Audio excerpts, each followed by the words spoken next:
incredible guest here. What's up, brother?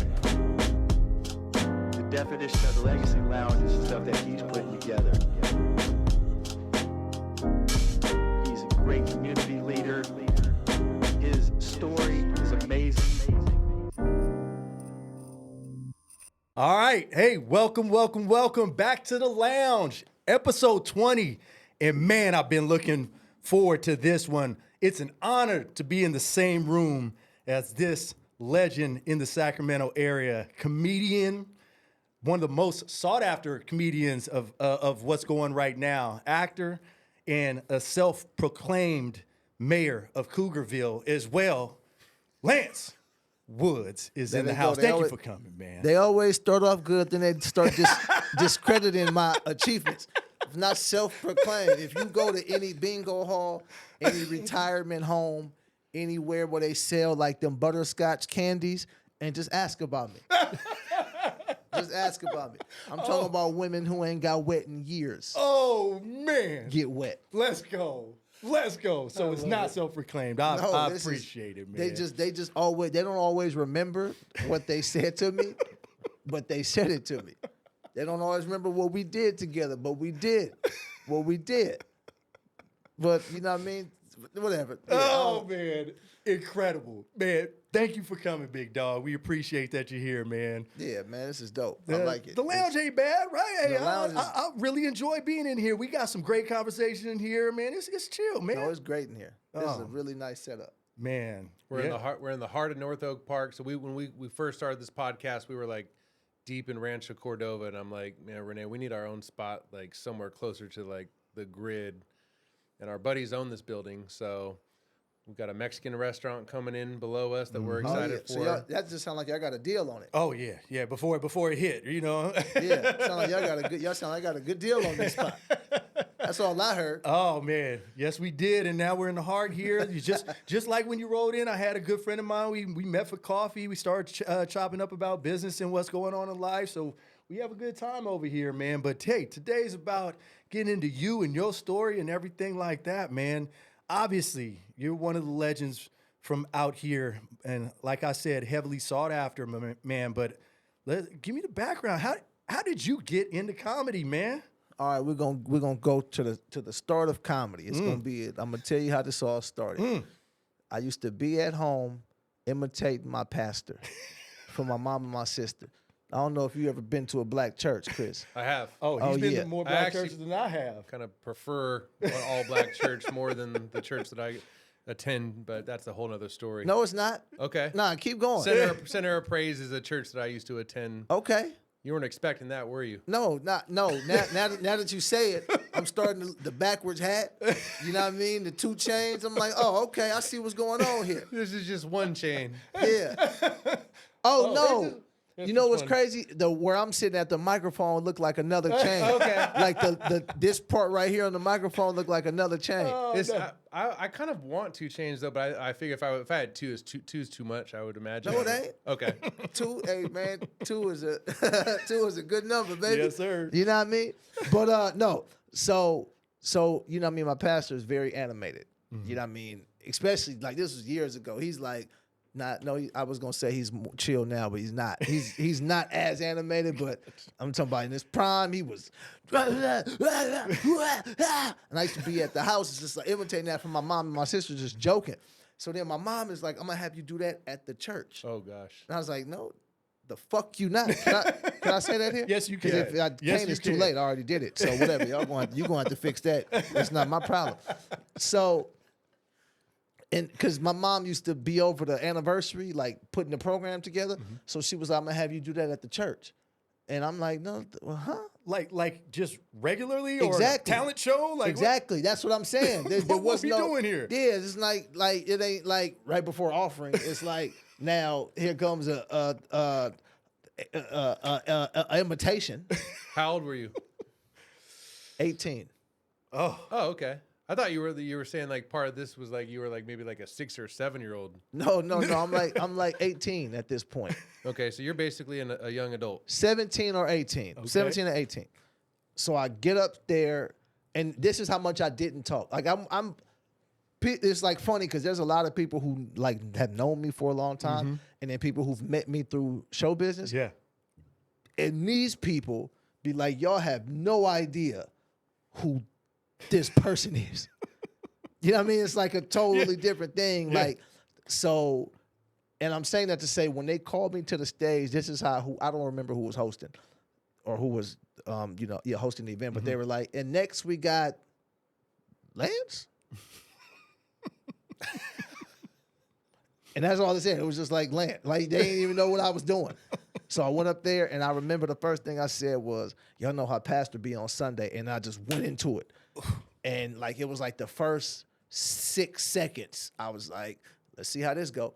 And maybe 10 to 15 seconds here, I'm talking about everybody in the church is in tears. Like my pastor's in the front. He's like on the ground with tears coming out of his face. People start running around the church, like literally like getting up, running around, laughing. It was like the funniest thing that had happened. And they was like, oh my goodness, he do me doing that. Ah, do the thing. Somebody hit him with the thing. Like, it was like crazy. So then that was that. And then that was like a undeniable, like an unexplainable high. Right? Because before this, you hadn't performed anywhere. No, I didn't do nothing. I wasn't, I didn't do no comedy. I didn't do no open, I didn't know what a comedy club was. I didn't do any of those things. Dang. I had only seen comedy on TV like everybody else. And this is pre-social media, you know what I mean? Yeah. So it wasn't like you seen all these people on the internet. Yep. You know what I mean? It was like you seen Def Comedy Jam, you seen Eddie Murphy, and you seen Kings of Comedy, and that was your comedy. Damn. And so that's how I started. You caught that feeling, and then what was next? You were like, man, I want that again? What? I didn't get on stage until 6 years later. Dang. 6 or 7 years later is when I started doing comedy. Was that church in Sacramento? Yeah, Spirit and Truth. It's still, at that time, so all right, I'm going to give you the whole story. Yeah. Yeah, white people ask a lot of questions. So, is that church in Sacramento? Let's write that down from my notes. So I wasn't thinking I'm going to be a comedian. Actually, right after that, I moved to LA. Okay. But what are you drinking out of? This is this basically is what they do. This is like clay pots. So we had a guy on our podcast that is a very renowned tequila mezcal guy. He makes tequila mezcal. Okay. And when I did my research, this is actually the authentic way that you drink tequila and mezcal is in these little things. And I wasn't even planning on having a drink today, but when I got here, his buddy was trying some of the tequila that we have here, and then I just figured it was time. When in Rome. Yeah, when in Rome. And then you grabbed a seashell and just And started it looks like a seashell. Yeah. But I'm telling you, this is the authentic way to do it. And usually they have, they'll put an orange slice on here. So I'm just trying to do it the way that the locals do it. I thought authentic was out the bottle, man. Or that too. Okay. Yeah. Yeah. I'm finna call my Mexican friends and ask them. I'm telling you. I don't know if that's. I know a lot of Mexicans. I ain't never seen them drink tequila out of You know what the funny thing is there is a name for this, and I'm drawing a blank, but I'm telling you, this is the. It's an eggshell. Ace Ventura calls those guano bowls. It's made out of clay. So. Okay, I like it. It got a Monopoly piece, and he drinking tequila out of it. Yeah, drinking hard tequila out of it. I like you, Chris. That's gangster. So I moved to LA right after that, but not to do comedy. Like I was out there trying to get into the music industry, but not really. I was just trying to find myself. I said I was going, but I didn't do nothing. I made no strides toward getting into the music industry. But the guy I moved out there with is one of my friends. He's like a really big A&R now. Okay. So he was going out there and be in the music industry. Yeah. And I wasn't rapping or singing. I wanted to be behind the scenes. Good. That was the thing. I used to always try to be behind the scenes because I just didn't want to be in the front. Yeah. But then once I was in the front, he's like, oh, I'm supposed to be in the front. Oh, I love it. Like you start to understand that when you do things. You're Yeah. like, some people need to realize they need to be in the front. Some got to realize they got to be in the back. Like you might be much better back here and just feeding ideas. Yeah. Or helping push this along. But anyway, so I come back. So then when I would go to the church, not when I go to church, but like at church, anytime they would have an event, they would ask me to like do something. But it wasn't comedy. It was just like, yo, can you host it? So then I would just kind of host the event. They would have like different singers or dancers or whatever come in, and I would just crack jokes in between. Yeah. But I still wasn't thinking comedy. I was like, oh, this is just something I'm doing at the church. Yeah. So then New Year's, going into 2010, my pastor's son called me. Ishmael called me. He say, yo, can you do some comedy at the New Year's celebration? You know how black churches, they bring New Year's in. I don't want you out in them streets. You come bring in the New Year with the Lord. They do that at white churches too? I just put that on black churches. They don't? Well, the church I go to is a very, it's a very diverse church. I go to Midtown. I know you know Bob Ballion. Yeah. Oh, yeah. So we don't really, I haven't heard that message before New Year's. No, But I'm it saying sounds- on New Year's Eve, New Year's Eve. is there a service? There is no, not that I'm aware of. Okay. That come like so that brings in the new year in church. Like they do the countdown Oh my in church. goodness. No. Yeah. Yeah. So for that thing, he was like, yo, can you do comedy here? Wow. And that was the first time I wrote jokes that had nothing to do with the people in the church. It was just me writing jokes. Like from scratch. Let me just try to write some jokes. So I did that. It went well. It went well. Writing well. jokes is a Yeah. little different than. No, it went well. I've always had a very good understanding of comedy. I didn't know it. I didn't know it. But now when I'm looking back, I can still think of some of the first jokes I wrote. Wow. And if I really wanted to, I can take those jokes and use them right now. Wow. And maybe just update some references or something. But I always had an understanding of the language of comedy because it's just the language. So I did that. Boom.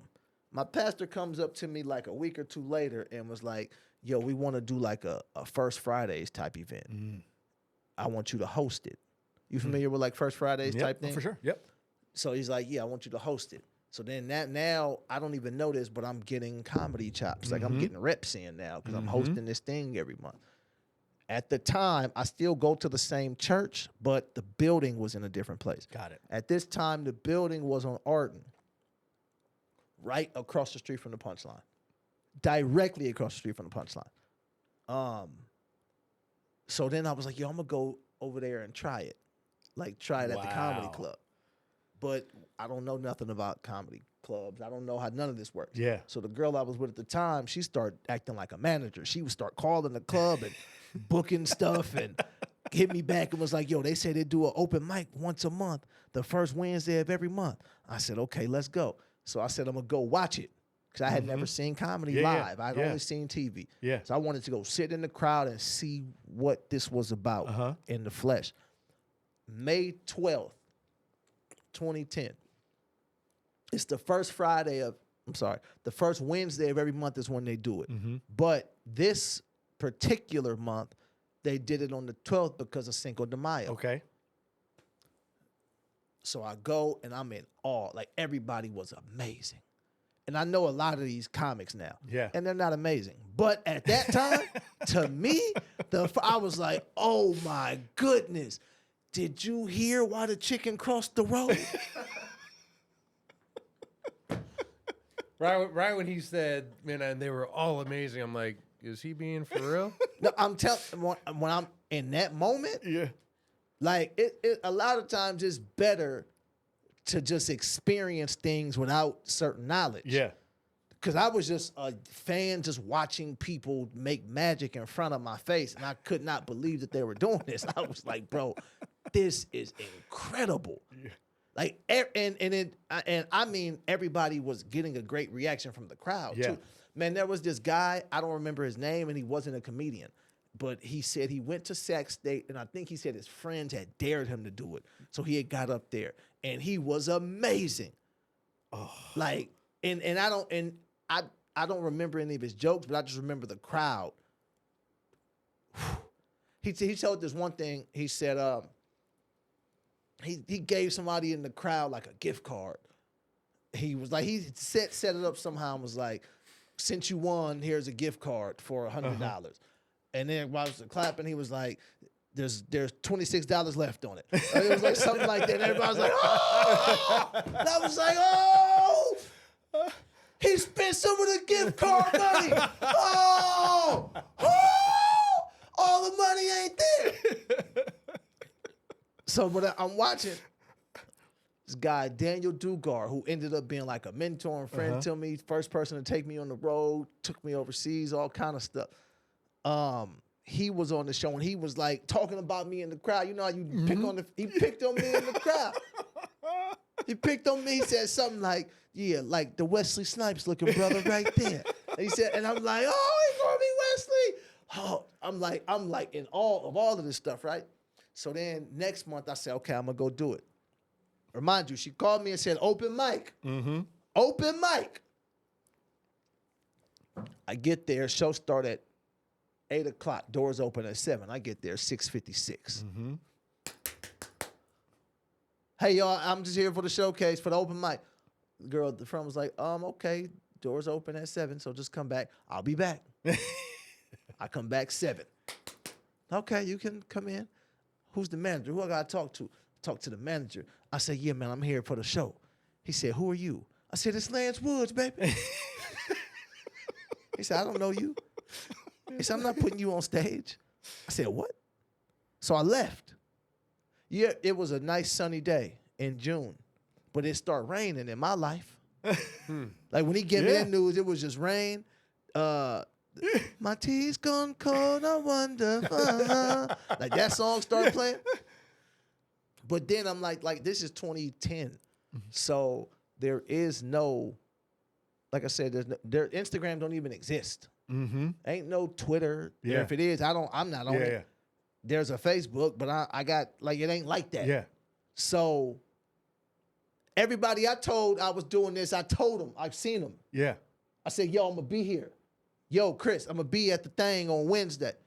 I can't just post on Instagram, shows canceled, guys. So now I have to go back upstairs and argue with this guy for 45 minutes and beg for stage time. Man, I just need 5 minutes of your time, man. Please, man. I told everybody, man. I'm telling you, man. I'm great. It's gonna be great. Yeah. He was so. He's funny now. He's a cool dude, but he just intimidating. He's a big 6'4", intimidating dude. He would say stuff like, "Everybody think they funny until they bomb, and then what? Then he just walk off. Damn. And then the music started playing. I'm just standing there. My tea's gone cold. I want to. So. We're going back and forth. We standing at like the entrance to the club is right by the bar. So we're standing by the bar. Yep. This is a lesson that I learned that night. People kept coming in and talking to me. Hey, Lance, do your thing tonight. Hey, can't wait to see you tonight, bro. Hey, you're going to kill it tonight. It's people saying to me. He sees this like, damn, all these people came to see him. I didn't know I just sold a bunch of tickets. Oh, wow. I didn't know that. Well, know what I know now. It's like, I have filled the club up. Like I have. Oh yeah. I have some drawing power tonight. Yeah. You know what I mean? So it was about 7:57. He was like, "Okay, you going up first." I'm like, okay. I'm 45 minutes of me begging to get on stage. Then, as soon as the show started, he said, "Okay, you going up third." And I said, okay. I didn't even know you were supposed to be nervous to go first. This is how new I am. I didn't know that you were supposed to even care about that stuff. I just wanted to get on stage. Yeah. So you weren't nervous? I was angry. So I might have started out nervous, but then I was too angry to be nervous. That was probably good for me that happened because I couldn't be nervous because I was just angry. Yeah. Because, like I told you, these group of people and don't know, like, you know what I mean? Like, these are two different people. Like, I've become this person because this is how you probably should be. Yeah. Yeah. But this, like, no, I was not like that. You know what I mean? So he's talking to me crazy, and I want to fight. You know what I mean? Because he talking, I'm like, oh, I don't think you can punch people in this world. I don't think that's how this world works. Is open mic night so busy that you couldn't get on? What was going on? It's not an open mic. Oh, was it? It's not an open mic. Okay. It's a showcase. Okay, got it. Yeah, got it. It's much different. Yeah, open mic, anybody come. A showcase is they have to approve it. I didn't know that. I've never been to a comedy club. I don't know anything. Yeah. So I go up, it goes well. I still remember all of my jokes. Not in detail, but I remember the jokes I told. Yeah. I talked about what black people do with their taxes. I talked about why I don't help black people move. And I talked about meeting a deaf girl on Facebook. Those were my jokes. Can we hear one of those three? I'd personally like number 2 if you can. Why you don't help black people move? Because black people always move like they didn't know they was moving. They always move like this is a surprise to them. It's like they ain't got no boxes, they ain't got no truck. You come to the house to help move, and it's fully furnished. Like y'all don't. We gotta be out. It's no bag. It's just bags. Yeah, just bags. Just put everything in bags. Like I've helped white people move. It was pleasant. Yeah, very organized. It's very organized. It's a box that says kitchen. Oh, this goes from this kitchen to this kitchen. Not with us. It's a bag. And you look in and it's like, it's canned goods and clothes and guns. And you like, what do I take this? I'll just put that in the kids' room. It's like, I'm not putting guns and bras in the kids' room. You know what I mean? It's like, then you got somebody who always organized. Like, not organized. He coaching the move. He don't help when he just standing there. Oh, no, you got to turn that way. Okay, bring it out. There you go. Bring it. Okay, there you go. Nope, you got to turn that way. See, that ain't high enough. You got to turn that. It's like a bunch of that. And then they tell you everything they're going to do. They never do it. They say, oh, nah, man, I'm going to make sure y'all, I'm going to pay you. I'm going to feed you. Little Caesar's Pizza. Every time. Every time. It's hot and ready. Every time. When I got here to help you move, nothing was hot and ready. But the pizza is a hot and ready. Wasn't nothing hot and ready to move. Oh. Yeah, so it was, the joke wasn't that, it's like, I'm just talking to you. But, you know, I had like different bit to the joke. And like I said, it was well written. I wasn't a great performer yet, but I didn't know how to perform. Yeah. So only thing I remember visually is I used to look down a lot when I talked. So I used to perform and like look down and like there was a nervous to it. I watch comics now and I could tell what they're going through. I'm like, oh, he's not confident in what he's saying. She doesn't believe that joke yet. She's not saying it with an exclamation point. Wow. She's saying it with a question mark. Wow. She's like, dubba versus dubba. When you the crowd feel that. Yeah. When you they like, I mean, I don't know if we should laugh either. You know I'm what I gonna mean? watch for that now. That's dope. Yeah, I mean it'd be hard, but you know what I mean. Yeah, it's almost like whatever y'all do and other things, you pay attention to a whole nother level. So when I did the show, I thought, oh well, clearly HBO is gonna call me soon. They heard about what happened at the Sacramento Punchline tonight. Like I should probably start getting my affairs in order and kind of tell my job I'm moving on. You know, this was good for now, but I got some bigger things going on. And that never happened. But I didn't know nothing. It was so fun to be this ignorant in it, like to just not know what's gonna happen, and like it was great. But that's the start. Those are the origins. That's the very beginning of it. That's dope. So was half the crowd with you there for you? Like for real, Probably, for real? Yeah. No, there was a lot of people that came out to see me, man. Like a lot of people. You know, and because I worked at a call center. A call center. Yeah. Okay. Have you ever worked in a call center? I have. I think I did that for like maybe 2 days. Awful. Oh, nah. See, was it a big call center? No. You got to work in a big call center. It's just high school. Oh, in my line, it's just a high school, dog. A big call center, it has all of the drama. Everybody's sleeping with each other. It's great, man. It's great. It's great, dog.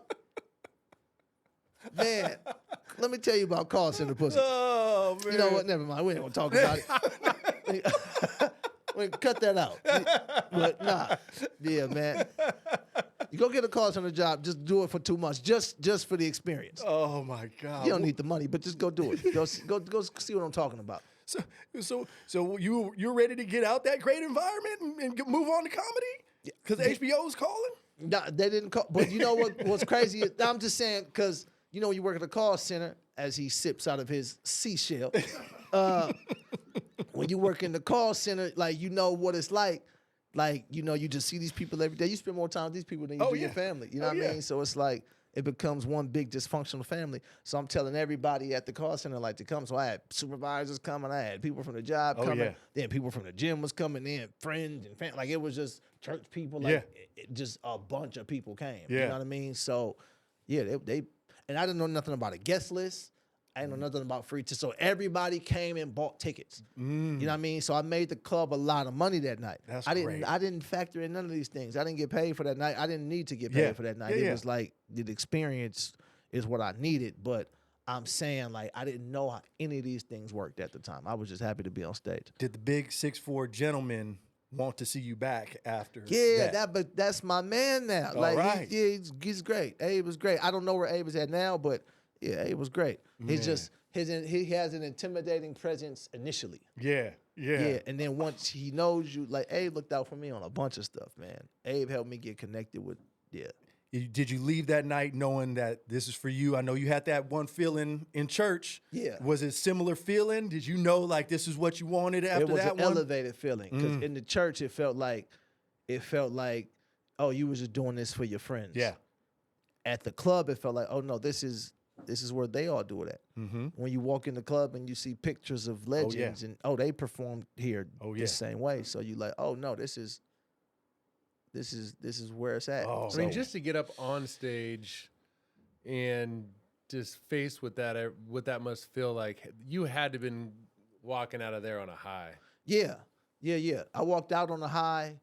Yeah, it was a crazy thing. And then, you know, you do stuff like that and you got to go to work the next day. You know what I mean? So it's like, I got to go back. So, but then your mood is just great. Because you're like, I found something. Yes. So I'm like, I found something. I don't know how to put this all together, but I found something. I figured something out.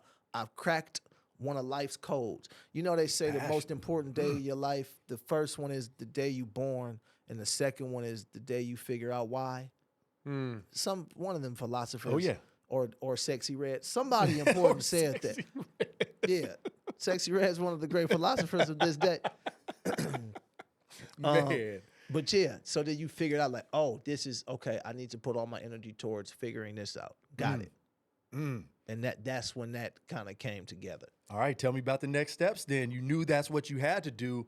How do you go about sharpening that iron, you know? So that's another thing. I didn't know anything. Yeah, you still in that spot and you didn't know anything. Only comedians I knew were the ones I met that night. Gotcha. So afterwards, everybody started giving me business cards. And my boy Miles, he's a comedian, Miles Weber. I remember asking him, like, yo, how do you make money doing this? And he was like, fuck if I know.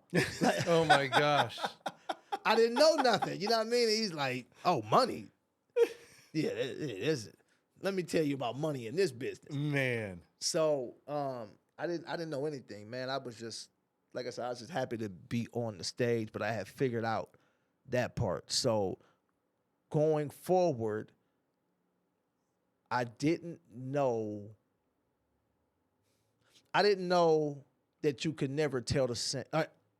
I didn't think you could ever tell the same joke again. So I thought because I said those jokes at the punchline on that Wednesday, I could never say them again somewhere else. That was what I believed. Got it. So I was like, now I'm just writing now I'm just always writing. I kept notebooks. I couldn't even sleep. Like, I would wake up and just write. Like, damn. Or, you know what I mean? It's like I would just be in bed, right? Like, I just every thought I had, I would just write down. So I was I didn't, like I said, I didn't think you could tell the same joke twice. So I didn't know how to practice. I didn't know nothing. So between that time and the next, and probably that was June, between June and that January or February, I was probably on stage 4 times. Okay. Always different jokes too. Yeah. One of them was the talent show at the job. I did the work talent show at Comcast. Yeah. It was great. It was great. I'm telling you, I did the talent show at work. And then the next year, when I did the talent show, they was like promoting the talent show with me. They was like the talent show starring Lance Wilson. Like, yeah. So, but yeah, so between that time, maybe 7-month period, I was on stage probably 4 times. I went to do a competition in Oregon called Shades of Laughs. A guy named Andre Paradise put this competition together. And out of, let's say, 18 or 19 comics, I finished 5th, I believe. Okay. But these were because it was like 5 shows in 6 nights. Okay. So these were my 7th, 8th, 9th, 10th time on stage ever. So I would have, so the way they did it was everybody would go up and then you would rank like top 5 every night. So I think one night I finished 1st. Some nights I didn't place. I would finish 3rd. Like I was very inconsistent because I was trying to do new jokes every time. New jokes that I had never done before. So I'm delivering them like or I was just relying on talking about things that was happening in that moment. Got it. That the crowd could understand. So if it hit, it hit. If it didn't, it didn't. So at the end of that competition, this guy tells me his name was Mustard Man. Mustard Man. It was a lot because there was all kind of comics in there. There was comics in there who had been doing comedy for 25 years. Some were doing 2017. Like there was veteran comics. He's like, yo, you're very, very funny. We can tell that you don't work out. And I'm like, what you mean? I do my push-ups. He is like, you got to be on stage every night. And I said, every night? Yeah. How do you even be on stage? I didn't even know it was possible to be on stage every night. Like you hear about stories about like cities like New York, but how do you be on stage every night? He was like, when you get back home, find out where all of the open mics are at in your local scene. I was like, what are you talking about? Because all I knew about was comedy clubs. Yeah. I didn't know about these little bar shows and poetry spots. I didn't know anything. So I get back home and, man, I was on stage minimum 12 times a week. Wow. Yeah, I found out every single spot. I'm like, okay, on Sunday they got the comedy, on the Y, they got the comedy spot, they got the Touch of Class. On Monday they got Nutty Mondays at the Stony Inn. They got the Boxing Donkey in Roseville. in Roseville. Yeah. Tuesday they had they used to do what's the Strikes. The bowling thing, they used to have a thing right there.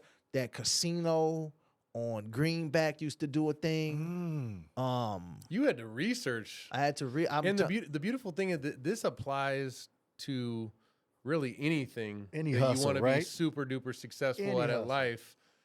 I can't even wrap my mind around being a comedian just because it's gonna sound cliche, but the fear of public speaking. Yeah. Public speaking is one thing. Yeah. Right.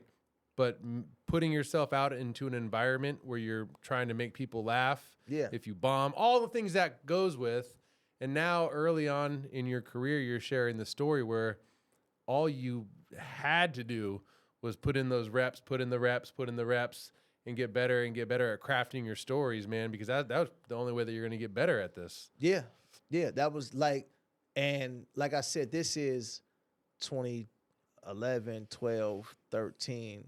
Like, you was able to develop in the dark a little more. You know what I mean? Like, now, like it's tough now when I watch people because they can do everything from behind a phone or a computer. So it's like, now you don't, like, I've only seen people get good at stand-up comedy one way, which was being on stage all the time and working out. Yeah. I've never seen it done another way. Really? I've seen people grow fan bases. I've seen people have good reactions from the crowd.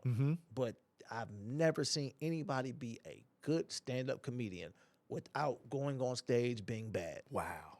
and keep being bad until you're not bad anymore. Wow. And keep working that joke and keep getting your stage presence together and keep figuring out your voice. Stand-up comedy is a very honest sport. Like you'll find out who you are, right? That's what's the interesting thing between acting and stand-up. Acting is you read the script, okay, who is this person? I got to be that person. Yep. Stand-up is who am I? I got to be that. And most people don't even know who they are, right? So that's right. another reason they're not good at stand-up. Yeah. You've never had to figure out who you are. You don't even know how you feel about things. Wow. You know what I mean? So when something happens, you don't know how to write the jokes because you don't even know what your Got it. view is. So then you just try to see what do people think is funny? But that only is going to take you so far. And then what people think is funny, you're going to sound like a bunch of other people because that's Yep. you know. Because it's got to be you, and it's got to be your storytelling. I mean, Yeah. I look at you because I mean, I feel like you're probably one of the best trolls out there. I mean, I think you troll a lot. You think so? Yeah. I don't think I'd be trolling. You know what it is? No, it's a great thing. No, I know what you're saying. But every comedian has their, what would you call it? Their specific niche. Yeah. Now, I cannot wait to see you live because I haven't seen you live yet, and Yeah. that's gonna be a whole new thing because Yeah. you can't judge a comedian based on what I've seen, which is primarily just through your social media, which is Yeah. absolutely effing hilarious. But yeah, you, you sir. seem like a really good heckler as well. You know what I mean? Yeah. Like the second I pick this up, it's like you're live on stage, bro. It's like Yeah. you're looking at somebody in the audience and you're gonna pick you them decided apart. to drink out of a kneecap, I know. and that was your choice. I'm not judging you for it, but He said kneecap. that was your decision. But you know what's like a lot of my favorite comedians, like, how would I say this? A great comedian, a lot of the times, is not loved by everyone. Because you're going to say things that are very unpopular. You're going to challenge conventional thinking because your point of view is going to say, no, this. And most of the time, in the moment, they mad, and then years later, you be like, oh, he was right. Oh, she was right. Oh, that's really what that. But in the moment, it's like, oh, we can't laugh at that. We can't talk about that. And then you look back and be like, but nobody ever goes back and be like, you know what? We need to apologize. No. You were dead right when you said that. And we all said you was crazy. We all said you was this. Yeah. And now we looking and you like, oh, so the trolling thing is funny because even like I'm a very specific way online intentionally because I don't want to say too much, but but I have a very specific way I want to be on the internet for now because I see how the internet plays out. So I'm careful about how I market myself online because there's no context online. Yeah. Yeah. There's no context. One of my online. favorite ones though that had me like on the floor was the one that you did with 21 Savage and Shannon Sharp. Oh yeah. Oh my god, Yeah. bro. Type shit. Who was that dude that was doing Shannon? That's Tony Roberts. That's one of the greatest comedians who's ever lived. Bro. Yeah. Had me because dude, Shannon Sharp is dude. Talk about man. that shit was hilarious. Yeah. Yeah. Oh man. See, it's always interesting how how ideas come together. Yeah. Yeah. But do you feel? Because like one of the things I was saying to Rene, I was like, man, I'm so eager just to have you in the room and pick your brain on what it was like maybe being a comedian 10 years ago versus what it is now. I feel like this is gonna probably sound repetitive, but like just the world we live in and just the cancel culture and you got to watch what you say and all that. I mean, have you felt that play into your career? Like, have you, that goes into the online thing. Yep. Got That's it. why I'm a certain way online. Got it. So you'll see me live and I'll say things that I wouldn't say online Beautiful. because online everybody has a voice. Mm-hmm. At my show, only I have a voice. There's only one opinion, Yeah. and it's my opinion. and it's the right opinion because it's my show. Yeah. You know what I mean? Online, I say something. So are you there? But I don't. No. And people will chop and screw and cut and paste and take out all of the context and just put that part. Yeah. And you're like, that's not what I said. Yeah. Yeah. I mean, I said that, but I said this too, and that made that make sense. Which sucks entirely that you even have to think like that, because life is hard enough where we can't just sit down and fucking joke. Yeah. And not really care about it. For me, this is just my palette. My favorite comedy is just shit that makes you cringe. Yeah. And I want to hear some storytelling, like where it just like, oh my God, that just made me feel uncomfortable. Yeah. You know what I'm saying? Yeah. So anyways, you like Anthony Jeselnik. I like Shane Gillis. Shane Gillis is great. Yeah. He actually I saw him when he came to town not too long ago. I don't know. That was like 3 weeks ago, maybe. Yeah, 3 weeks ago. And you know who killed it was the dude that opened up, not the first guy, but it was he was a Muslim. He's a white guy from L.A. I'm drawing a blank, but anyways, he killed it. Yeah, I was out of town. I would have went to go see Shane, but I wasn't here. But when's your next show? You were supposed to have one on Wednesday, right? Weren't you? I thought I saw that before the night before we were supposed to come on here last. Were you not? I did. Did you still go to that? Because yeah, no, it wasn't the night before. It was I got the news on Monday. Okay. And I had a show Wednesday. That's what it was. And then the next week is when I was supposed to be here. Got it. Yeah. Okay. So I ended up doing the show. Got it. It was terrible. Oh. Yeah, but I did the show. Why was it? I just wasn't in the right headspace to be performing. Yeah. And those shows in particular, 'cause I do that show once a month out here. So when I do those shows, I do a lot of creating. I do a lot of creating at those shows. So I'm creating. Like I'll have a few things I want to talk about, and then it's just creating after that. But I couldn't create because I'm creating based on what's in my head. Yep. And that's what was on my head. So Understood, man. I couldn't. The crowd liked it. You know what I mean? I know. You know what I mean? I was like, yeah. And I just start talking about it because I was like, I can't just do this and y'all, because I'm like pausing. I'm on stage like,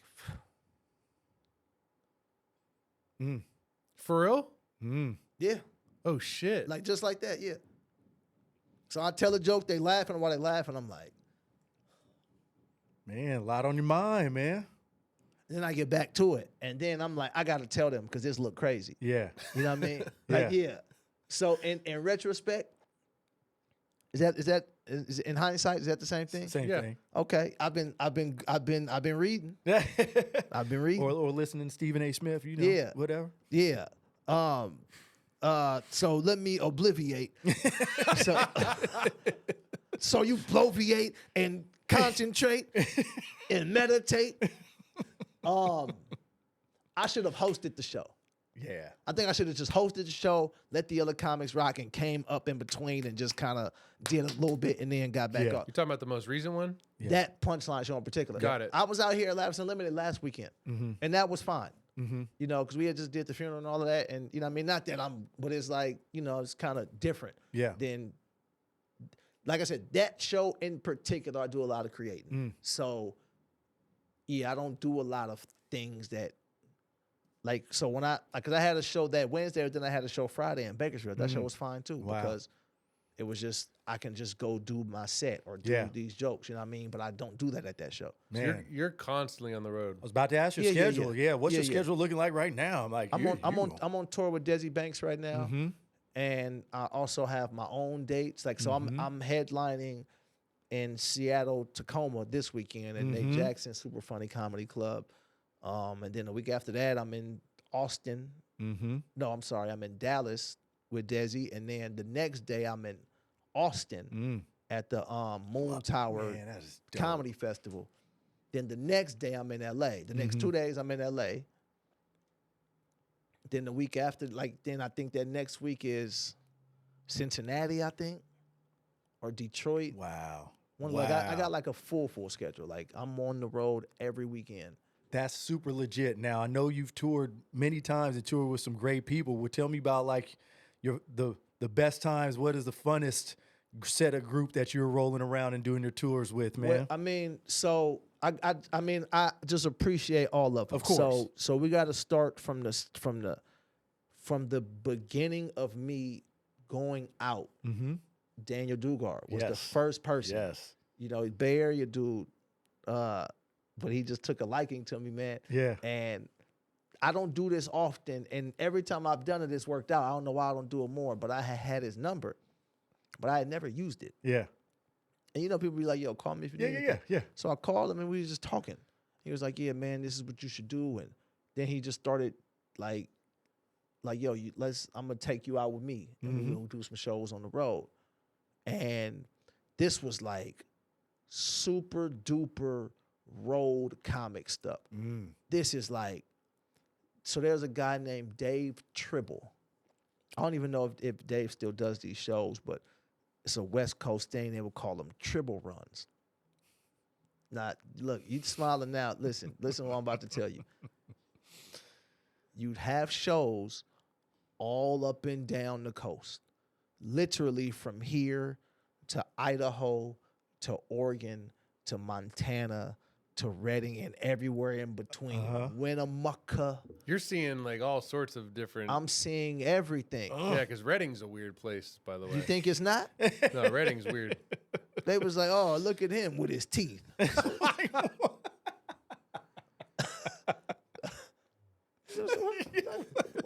What did I do here, guys?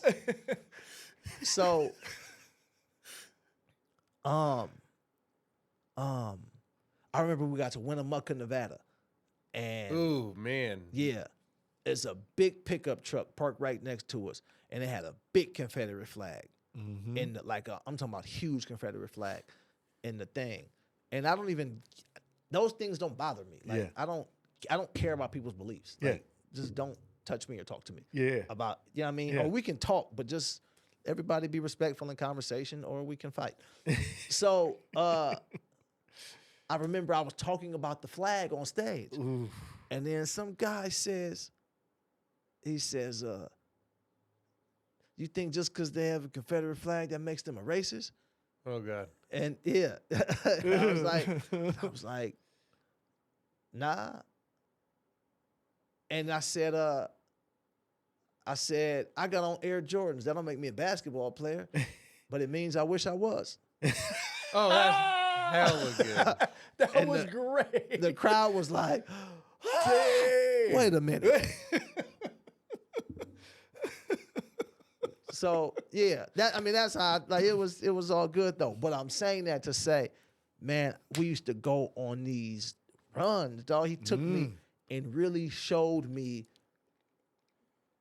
all of these spots, man. And it's like some shows was great, some shows wasn't. Sometimes we'd be in a nice hotel, sometimes it was a not so nice hotel. So Yeah. it was just, you just got a feel for everything. Were you excited during all that? Super excited. Yeah, I'm just like, you either like fit that mold and know that you're living your dream, living your purpose, Yeah. and just having fun along the way, or you probably find out soon that you're probably not cut for it. Super excited. There was no part of me that was like, man, this sucks. Like sleep. If we had to sleep in the car, I was like, cool. We doing the show tomorrow, right? Yeah. Yeah. Wow.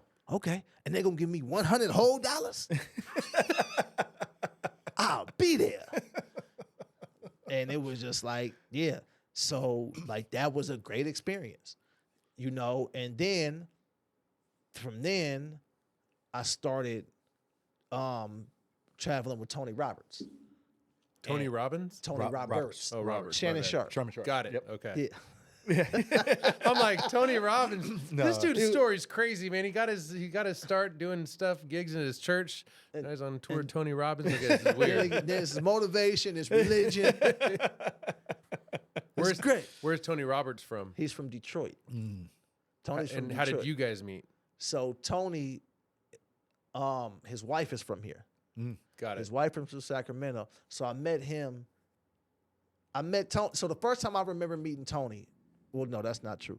First time I remember meeting Tony, I went to just go watch his show. That was the first time I remember meeting him. The first time we really had interaction was that Stony Inn spot, that Monday spot I was telling you about. My boy Tristan Johnson started that, but he had moved to LA and I took it over. So Tony's son was in town. He was like, yo, my son trying to do, like, he needs some stage time. So then they had gotten in contact with me, and I was like, yeah, bring him through. Like, come through. So that was the first time I remember interacting with Tony. Yep.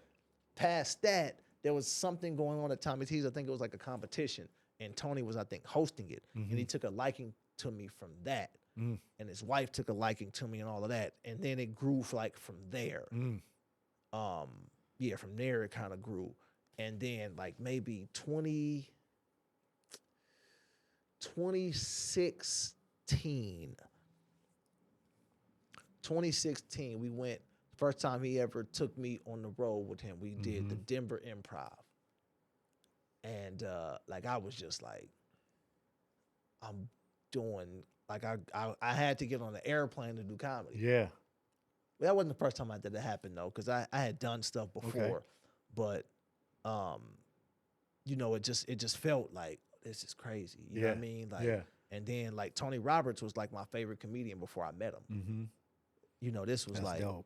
That's you know what I mean? Like if you ask comedians, like Tony Roberts is high on the list of comedians' favorite comedians. You know, so it was just like great. And then, but me and Tony's like my closest friend to this day. You know what I mean? So like we talk every day. It's That's just so great. so those road stories can't really compete because of our relationship. Of course. Yeah. You know, we got a million inside jokes that, you know what I mean? We just That's can't. the best. Bro, this dude crushed the Shannon Sharp. Yeah. that shit was just hilarious. Now, did you see the first? So we've done 4. Yeah. I've only seen that one. Really? Yeah, Oh, I'm gonna go back. Oh yeah. You got yeah. to. Yeah. Oh, man. I don't know why too. Part of the reason why I think I love that joke so much is because deep down I can't stand Shannon Sharp. So it really like brought everything home for me. Shannon be getting sensitive when people talk about him, man. You better be cool. Yeah. I hope Shannon hears me talking about him. Jeez Louise. What's your issue with Shannon? Is it like football stuff, or you just don't like his interviews? I just think he says stupid shit. Oh, okay. I watch him in the mornings, and I like him, man. Yeah. I like him, He's man. just like, I don't know. He's just loud and says things, or I don't know. I think he's probably saying things just to get views, and it's kind of. It's tough, man, because in this climate of content, it's like everybody's a shock jock now. Yeah. Yeah, no doubt. You know, everything is like clickbaity, and so you know, like even when you watch the games, it's like the conversations about the game have become more important than the actual game. No doubt. You So 100% it's like- right with that. Yeah. LeBron is being judged by every dribble. Mm-hmm.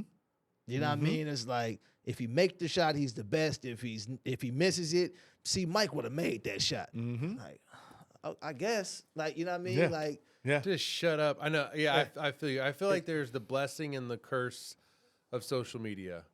You know, the blessing is everything's at titties. So many titties on social. Oh my goodness. I've never seen so many titties without working this hard. This is great. Thank you, Mark Zuckerberg. Wow. There's a lot of titties on the internet. Oh, This is for great. free. For free. For free. Man. Link in bio. No, I've seen enough. But thank you, sis. This is plenty for me. Thank you. But the blessed is it's the reason why they are so popular. Well, Everybody got an opinion, I would say, right? I mean, like, even what we're doing right here, right now. I mean, we were talking about this earlier. Rene, he's an owner of a mortgage company, and I do real estate. That's our day jobs. And we were doing these things called backyard talks, where we're basically talking about real estate. Yeah. And we want to stay relevant in that space. Yeah. Without sounding like most realtors and lenders that.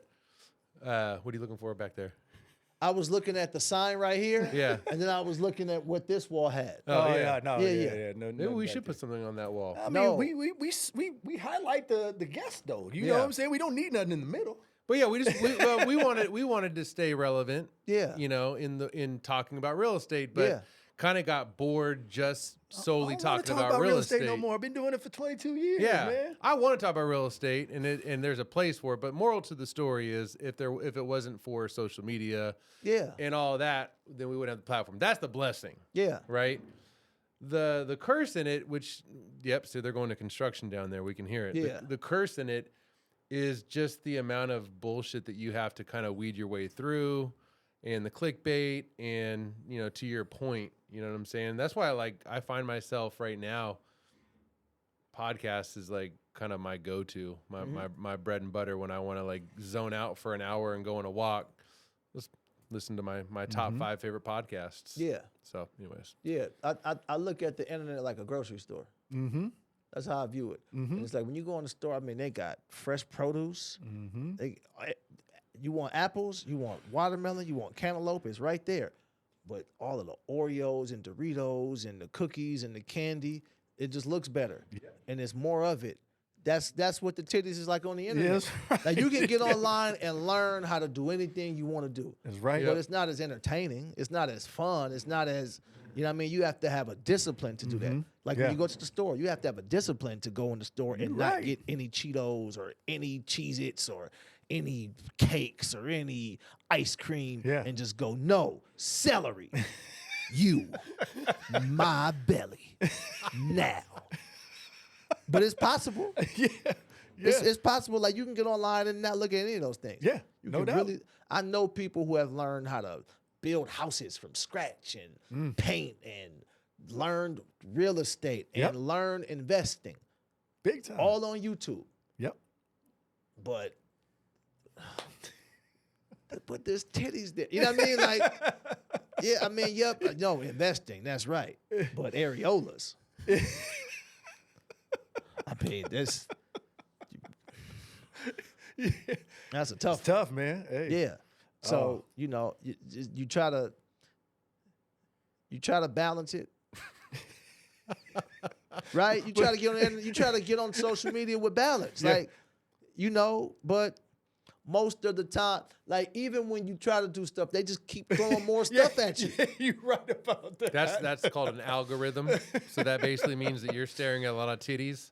So when you're in the grocery store, Yeah. So they switch in the store for me when I come in. They like, oh, he's on the way. Put the Doritos out. I thought this was a farmer's market. that's Yeah, man. Man. It's not. It's. I even take the social part out and just call it media. Oh, It's for just sure. media. For you sure. know what I mean? It So is. I'm sure it's been helpful. I mean, when you look back and you tell the story that you said of how you cut your teeth doing comedy, started at the church, and as you're talking about your story, at some point, then social media came. It's had to have been helpful for you to get your name out into the world and 100%. and getting gigs, I would imagine, and Yeah. Yeah. It's helpful, but it's also very saturated. It's definitely saturated. You know what I too. mean? So it's like, I feel like what I'm doing and, what God has for me, he's going to make a way for me. So if it wasn't this, it would be that. If it wasn't, so I'll be fine. Social media is a tool, and that's how I view it. But a tool is only as good as the person who knows what to do with it. Yep. So a hammer is a great tool, but if you're trying to screw something in with a hammer, then you're gonna struggle. It ain't happening. what's the big? If we were to ask you what the big goal is over the next 0 to 5 years, is there something? Is it a special? Is it going on a huge tour? Like, what would we say that Lance would like to see himself doing over the next 5 years with comedy? Oh, you said with comedy. 'Cause Oh, you Yeah, with said, it- or with with anything. acting. you I said mean, doing in 5 years, and I was like, hold on, I'll tell you her name right now. No. So let me show you her page. It's crazy. so you're currently not married, no kids. No, I'll be pulling out. But this the thing. Nah, you know what? Like, I got different goals, and the goals change. Like, so in one aspect, I'm living my goal right now, right? But then it's like you want different things. So a simple goal that I have is I want to keep creating dope things with my friends. Ooh, I love it. That's what I'm really interested in. Is I like, love it. I don't like doing things I don't like doing. Mm-hmm. I don't like being a part of things I don't like being a part of. So, comedy's been going great, Mm-hmm. which has allowed me to financially not have to do things I don't want to do. I love So it. starting there is Yeah. like great. It's like, oh, can you? Nah. But we gonna pay. Nah, I'm okay. Mm-hmm. Not worth it. Yeah. No. Not worth it. Yeah. I'm cool, y'all. I'm sure somebody else would love to go do that. Like, Yeah. get them. I don't want to be around that. I don't want to do that. So, I have financial goals. You know what I mean? It's like, I want to get this number. I'm finna buy a house. Mm-hmm. So I might need to talk to y'all. Let's switch this podcast. So what's the real estate podcast called? Oh man, buying with Chris and Renee, is that what it is? Oh, we talk real estate on this podcast. Give it a little bit. Now real estate's going to be turning back around. This is the calm before the storm, because once these rates drop, it's going to go back into bidding wars and everything. So we've been busier than we've seen in a while. So Yeah, I need to buy a house. But Yeah. I'm serious. Like, No, I'm ready to buy a house. no doubt. But even like that's a goal. You know Yeah. what I mean? I'm trying to buy a house. Mm-hmm. You know what I mean? You still live in the Arden area? I mean, you mentioned that earlier. I don't know, or maybe that was Nah, where your nah. church was at. Yeah. Nah, I don't stay out there. Mm-hmm. I live in LA, but I live here too. Okay. So I Nice. live in the Thomas. If you got titted, and and I'm in LA too. So, but I'm also traveling every week. So, I live all over the place. Yeah. I'm in the Thomas too, man. I didn't know you were over there, man. Yeah. Yeah. So, what was I saying? You want to do stuff Goals. do Yeah, dope yeah, stuff yeah. with your friends, which Yeah. I totally relate to that. Yeah. You want to buy a house? Yeah. I just shot another special. I just did don't you? know what I'm doing with it yet. Yeah, I shot it in September. Okay. Yeah. Okay. Yeah. It was fantastic. Oh, too. where was it at? We shot out here. Okay. So I already have one that's out. I know on- you had the one that was out, and obviously we even got to touch on. I need to hear about acting versus comedy as well with your movie as well. So Yeah. so you got the second Yeah. one that you don't know what you're doing with the Yeah, special. but it's crazy because it's actually the third one. Is it? Yeah. Like when I think about it, the first one I shot, I didn't even know I was shooting a special. I was recording Yeah. with cameras. And then I just had it. And it was just on YouTube. And then I just took it off YouTube. And then Kev on Stage called me because he created his app, the Kev on Stage Studios app. And he was like, yo, you still got that special? I said, yeah. He's like, yo, can I put it on my app? I'll pay you. I said, man, take this shit. My money. It'd be crazy, like, when you don't, like, you might need something. And Yeah. you don't know, and then you just get a call. Yeah. That happens to me. That's what I mean. Like when That's God, dope. like, was just gonna take care of me. I don't worry about nothing. It's like, oh, Yeah. God gonna take care of me. Like I'll Yeah. be fine. But so yeah, so then the second one is on Prime and it's on Yep. Apple TV. Seen that one? So now I have this one. I don't know what I'm gonna do with it yet. I'm trying to figure out what the best way to put it out is, because the product is only as good as the marketing Titties. behind it. Titties don't even need marketing. You know what I mean? Just you ever tell a chick? Well, he's married. You can't talk to him. You married, Chris? I'm not married. That's hesitation. She It's listening. She's listening. Okay. Yeah. I have a girlfriend that we live together. Yeah. So you almost like might as well be married. Correct. Yeah. That's right. Yeah. No, I get it. I've never done that, but I get it. I know enough to stop talking about this now. That's what I mean by I get it. Oh man. But okay, but even with your girl, when you just want to see something and she try to make it look, I said, no, just show it to me. Like, I don't care. Oh You yeah. don't have to prop them up. Let them hang. Like, I'm fine. Just pull them out. Yes, I can relate to that. Like, stop trying to. No. They're fine. Like, just no. But I gotta. No, you don't. You don't have to do anything. I like. Yes, let them hang. I like the stretch. All of that. Pull them orangutans out, baby. Orangutans out. man, Oh man. so awesome having Lance here, man. I didn't know you like titties so much. Yeah, man. There's a lot you don't know. Yeah, man. No, we want to hear all that too, man. Man, tell me about the movie though, man. Oh, you talking about a clear shot. Action. Yeah, A clear, shot. So So it's my boy, my dog, How did my that come pal, about? Nick Yeah. Leisure. Yeah. He's a director, but he's from Sacramento. Yeah. So I was doing Greg Vaughn's. He had like a celebrity golf tournament, Yep. but he also have a comedy show attached to it. Mm-hmm. 3 days before the show, he was like, "Yo, I need you on the show." Show's booked, promote Yeah. everything, Oh, right? yeah. 3 days, he's like, "Yo, I need you. Can you come?" Yeah. I'll be there. Tony Roberts was hosting. Mm-hmm. Flex Alexander. Y'all remember Flex Alexander? Yeah. You look Mm-mm. okay. He played Michael Jackson in a movie. That was weird. Shit. I want to Google this now. You remember Homeboys in Outer Space? No. God, I haven't thought about that shit. You remember the show One on One? Nope. All right. You, God, I'm 0 for 3. yeah. You turning white again. I know. I was ready to bring you over, man. And but- honestly, I hate when that happens. me too. I hate No, when I because- turn white too. It's like,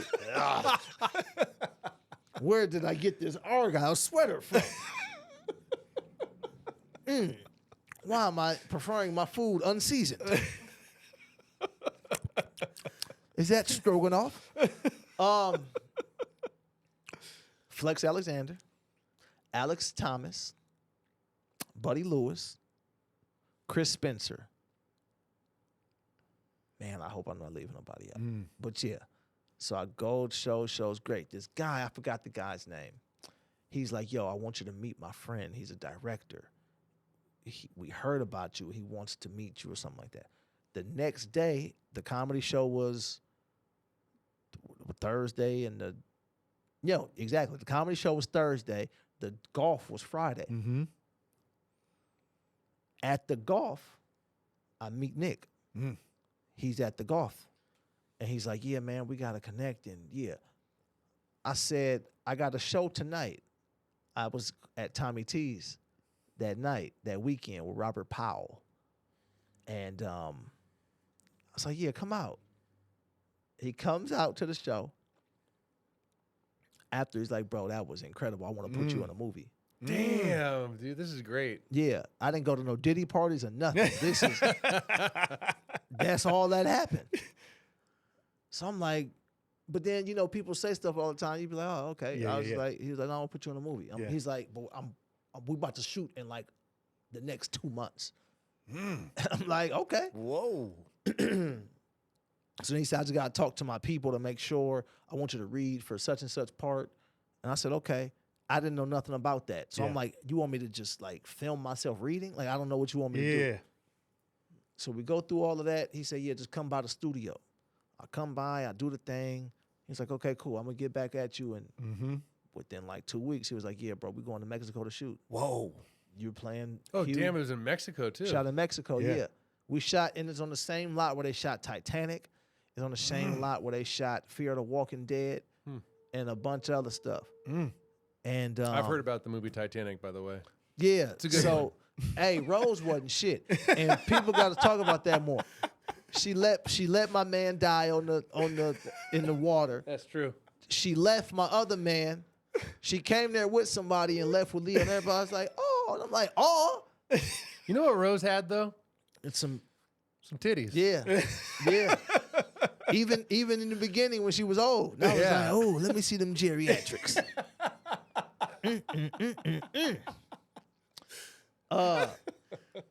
So that's how that happened. Like, Hey, I'm gonna put it on blast right now. We're gonna say it right now. But the first show that I come of yours, yeah. randomly, I'm just gonna yell titties. Go ahead. That happens every show, right? Yeah. Clearly he ain't never been out. Exactly. Titties. Clearly he don't know how we kick it. Exactly. That's great. But yeah, bro, that's how that happened. That's we went crazy. to Mexico, shot. Mario Van Peebles was the star. Glenn Yep. Plummer, Sandra Gutierrez. It's a bunch of people in there. What was man. it like? The good guys raid? Yeah, like the, so it was, it was hostage about situation. that. Yeah, the good guys thing. You know, it's like a true story. Yeah, that happened true in story, yep. Sacramento. You know, yeah. the best things in life for me, and I'm sure you can relate to this, have happened from just like oh yeah, I'm like gonna go to this event, and I had no intention I was gonna meet this person, and and just the people that you're hanging out with and the people that you get to meet. I mean, it's just a Greg wonderful- Vaughn's events is the shit. Greg's the homie. I've golfed with him a bunch of times. I've been at that event and everything. That's a fucking great event. Yeah. Man, Yeah. hella people. Yeah, Greg is my man. Greg is hilarious. Yeah. He got there's one coming up. He got another tournament coming up this month. End of this month. End of this month. End of this month. His is end of, his. He's always in. We Vegas. play together. Oh, he's in the. I think he's back-to-back weekends because he plays in the red carpet event at Valley High, and I'm always with him, and we have a good ass time. So that's 100%, normally where I get the most time with him. But he's always talking about that next one is in Vegas or whatever. Yeah. So No, his is this. It's this 28th and 29th. I never get those invites, even though I consider Rene one of my closest friends, but because I'm a shitty ass golfer. Because you never seen Homeboys in Outer Space. Oh shit! Really? that's your ticket in. Huh? All right. I can't golf that well, but I did watch Homeboys in Outer Space. So. Oh man, What? you invited? Come man. on. Come on, man. We on hole 7. No, that's good times, and that leads to man. The people that were out there at the last one I was at for Greg was dope, but it was the one that he had here in town. I actually that was the time I golfed with Shannon's brother. Man, I was with Sterling Sharp. That Oh, nice. He was matched up with me, and man, he was hilarious. Man, that was a good time. Oh, But yeah. you know, it leads to something like that, and that's how you get in. You're shooting 2 months later. We shot 2 months later. That's crazy. If that. It was a quick turnaround, man. And then so then you asked about the special, the first one. The special, yeah. So we were because we took a break. So we shot and then we took a break for like the holidays. Yeah. We had came back top of the year and finished out there. And he had, well, I'll tell you this story too.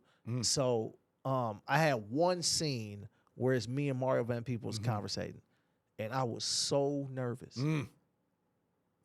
Like I was just nervous, and I didn't even say a lot. Yeah. It was.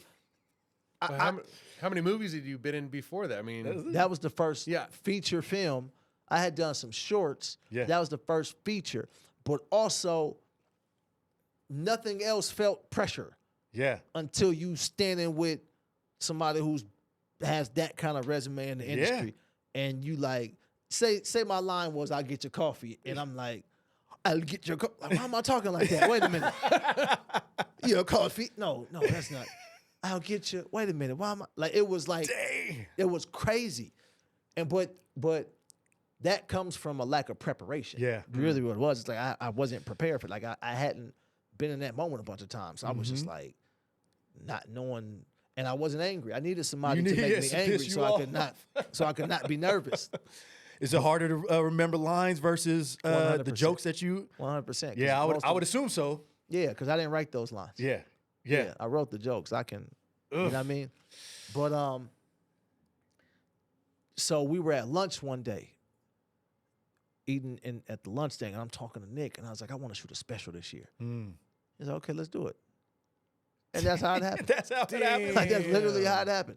He's like, yeah, let's do it. Dang, man. He was like, yeah, bro, we'll talk. We'll figure the money out. We'll figure out everything. But if you want to shoot it, we'll shoot it. And that's literally how it happened. We shot at the Guild Theater, right? Yeah. That joke when you were speaking with the juvenile kids in jail. Yeah. That shit is the funniest shit that I'm going home in 30 minutes. Oh my goodness. I shot that special on my birthday. Did you? That's dope, September man. 27th. Oh. It was Friday, September 27th is when I shot that. I went to talk to those kids September 24th. Are you kidding me? Yeah. That had just happened. That's why I said it. Like that had just happened. hilarious. We the same. Yeah, I grew up this. I was dying, man. I've been laughing at that one for a long time. That's man. that's literally I had shot because September 24th is my dad's birthday. So I was just there, and I was like, damn, this is funny. I'm gonna just try it because we shooting. If it don't work, we can just take it out. Yeah, yeah. But it worked. Oh man, Yeah. that is great. That is great, man. Did you when shooting a special versus the other stuff that you're doing and just the stand up? Is it easier because you know you can cut some stuff out? What's your thought after going through that? It's nerve wracking, man. Is like, it? Yeah. This is why you need teams of people so you only have to worry about jokes. Let them worry about that. Make sure this is right. Make sure that's right. Make sure the crowd is this, and you just go up there and tell jokes. Yeah. Because everything is nerve. You like, okay, I gotta make sure this. That first one, man. I went to go get it out. Y'all know Samuel Rowe out here, like a designer. Nah. The fashion dude. We went to the leather. I didn't know they had a leather store. We went to get the leather, design the jacket, make the jeans. Like, we did all kind of stuff, man. You know what I mean? Just in preparation to do this, man. Like, dress the stage properly. Okay, what's the background gonna be? Okay, do we want the spotlight? It's all kind of stuff. Wow. In preparation to get this thing right. But even like now, it's crazy because the special don't mean the same as it used to. Yeah. Yeah, Everything you're right. is just everything is changing. You know what I mean? So I just had a conversation today. Like, when I shot this last one, I did 1 hour and 40 minutes on stage.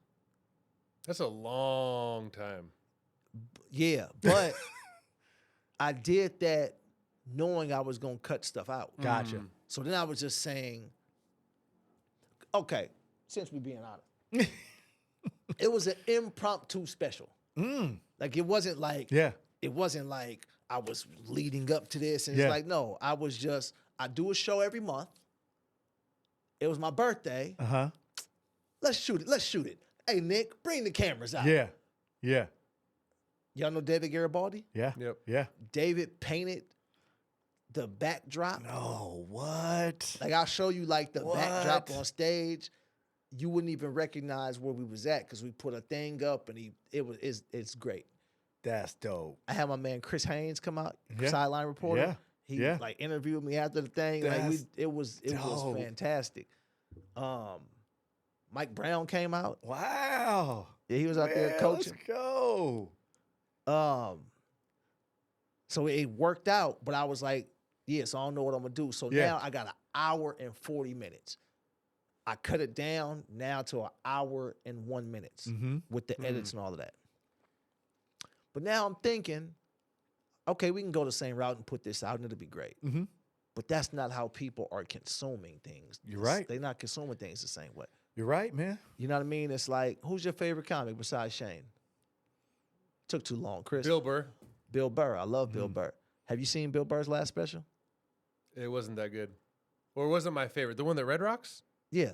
That was actually my least favorite of all of his specials. Yeah. But you watched it.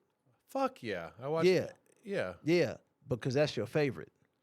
No, now, so I'm literally the only two things I watch at home when I'm not watching sports is stand-up comedy or documentaries. So, Okay. but my problem that I'm gonna say a problem, but and I don't even know what you're trying to get at, but a lot of whatever I'm seeing popping up on Netflix, and that's the other thing is I need to get away from just only consuming stand-up comedy solely on Netflix. I feel like I need to go on other platforms, but I'd say about 20% of it is funny to me. Yeah. 80% Yeah, and that's cool. But the point is,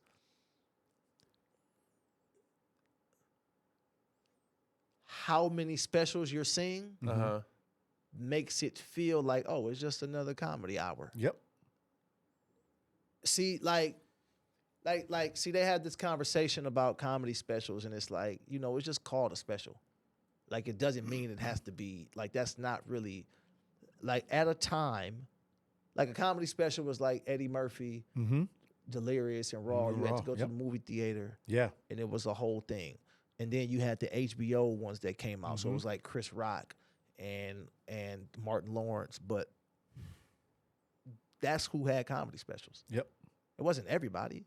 You think it's watered down? Is that what you're saying? It's not even that it's just watered down. It's just the name special throws people off. You know what I mean? Because it's like I watch a special, I'll be like, oh yeah, it was fine. He looked like he was doing an hour of comedy. Oh, okay. Yeah. No doubt. You know what I mean? No doubt. It wasn't amazing. It wasn't terrible. It was an hour of comedy. Yeah. And if you're a fan of his or hers, then you'll probably enjoy that hour of comedy. Yep. It's like, You're you right. know, when the Kings of Comedy came out, it was in the theaters. Yeah. You got dressed. It was an event. Yes. You know, Kevin Hart put some things in theaters. Yeah. Eddie Murphy put things in theaters.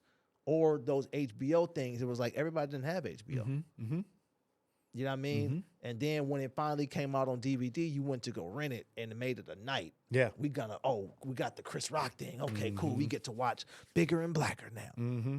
It's not like that. Now you could just be in your drawers and turn on Netflix and anything you can watch like this, you're gonna have a different attitude towards it because you didn't do anything to really. I kind of agree with you. Yeah. I mean, this is what you do for a living, but I appreciate both, is what I'm saying. Yeah. Because if I take like a 5 or 10 milligram edible, Okay. and I'm sipping on a glass of wine at my house Out of a kneecap, yeah. I am locked. Yeah. And if it's good comedy, Yeah. I'm just gonna want to share it with everyone I know, so Yeah. that they can appreciate it. And then we're gonna talk about it. Yeah. I think having the best of both worlds, for me personally. Anyways, No, I believe you. And I believe that we all want to be that way. But so like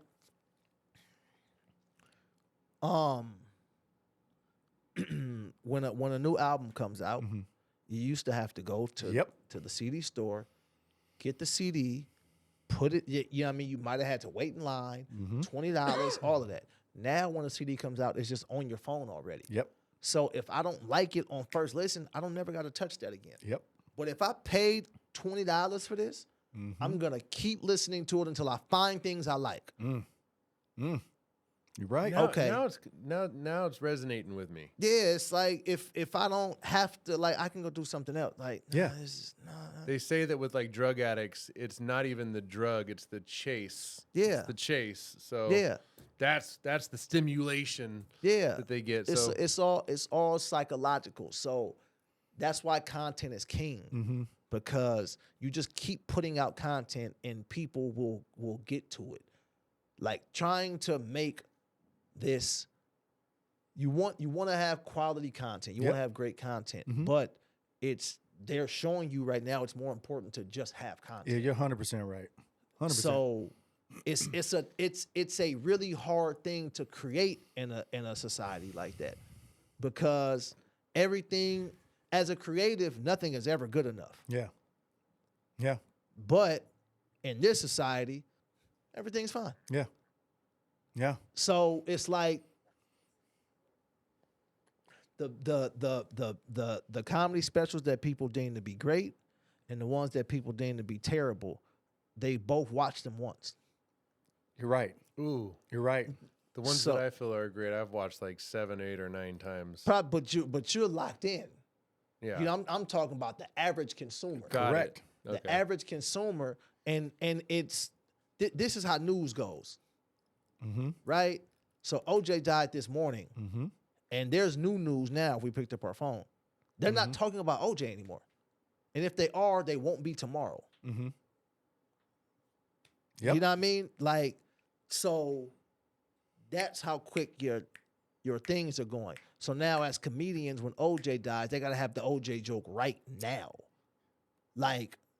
And when I mean right now, I mean they have to find a way to post it right now, 100%. because at a time it'll be like OJ died, and this is April, and Chris Rock's special comes out in October, and he's telling OJ jokes.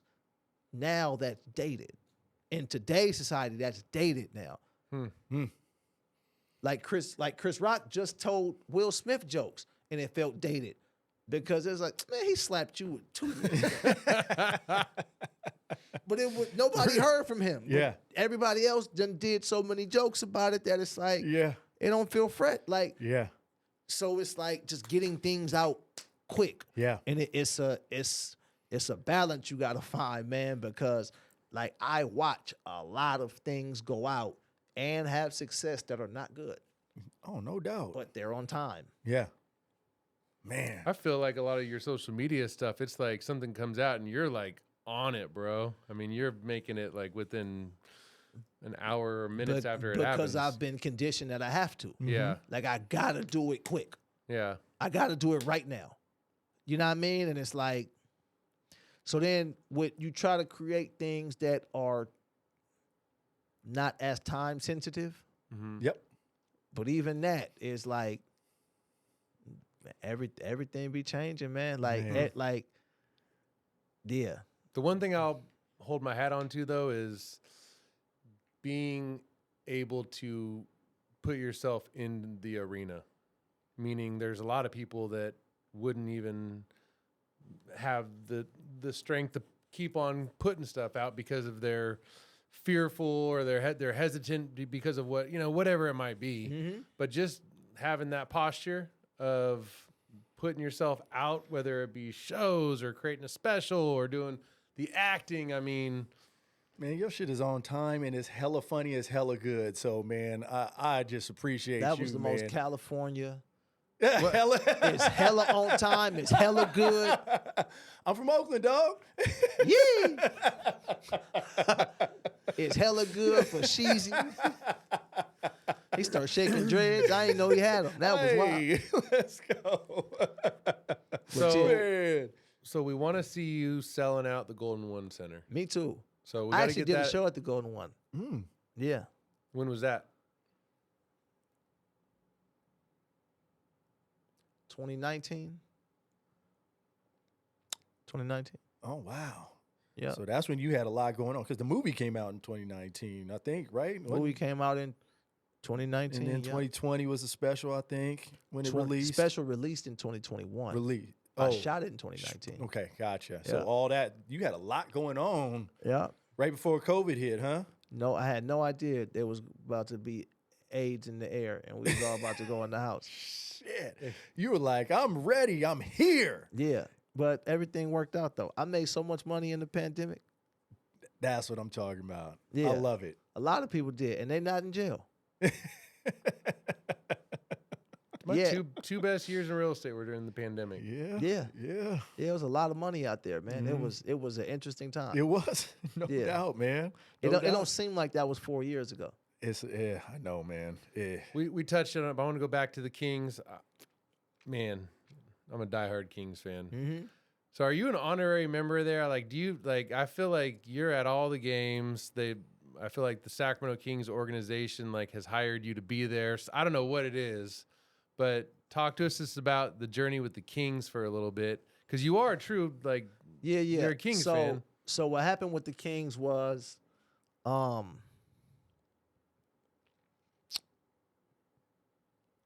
was doing these videos. In my car. For a lot of them was in my car. So I'm gonna tell you the first video because it'll make the story. Are you make talking sense. about like the recaps of the games? Yes. Yeah. Yeah. But the first one I did was when DeMarcus Cousins got traded. So DeMarcus gets traded, I do a video. And it goes like California viral. Like everybody in California sharing this video.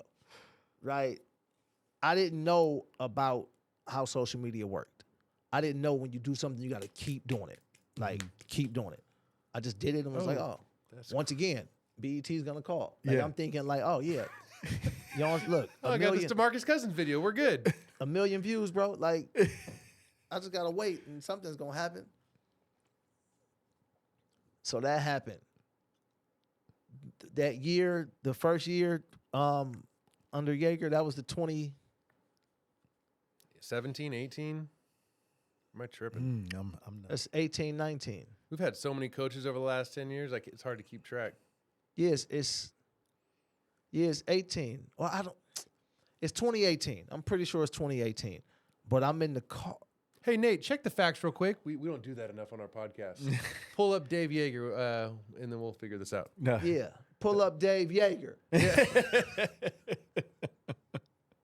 Dave. Yeah, I like Dave Yeager. He's cool. He's cool to me. But so they starting the season off really good. They had beat Orlando. I had a show in Oakland. I'm on my way. I'm pulling up to the show. I start making a video in the car to the point to where when I'm walking on stage like this, editing the video. I'm like, okay. like just making sure Yeah. I get this video done. Shoot the video, it goes crazy, right? Now, the reason I brought up that DeMarcus Cousins video is because I remembered I got to keep doing this. Mm-hmm. And everybody was liking this video. And this was the second time that anything I had done on Twitter had got any traction. All of the radio people, Carmichael, Dave, and all of these people started sharing the video and it started I going crazy. love hearing this, man. I bet you were maybe a part of you was like, man, why didn't I think about this sooner? But maybe not. But okay. Nah, I was just trying to navigate it all. Yeah. You know what I mean? I was like, oh, okay, this is okay. Next game they play the Hawks. The girl I was with at the time, we at her house watching the game. The game is over. She had to go get a wax. I'm like, no, just wait. I gotta shoot this video. So I shoot the video in her house while she's in there getting waxed. I'm editing the video in the car. She's like, you gonna come in? No. Just bring the pussy back in one piece. So I'm doing this. I post the video. Same reaction. I'm like, oh, okay. You gotta keep going. Next game, they lose to the Bucks.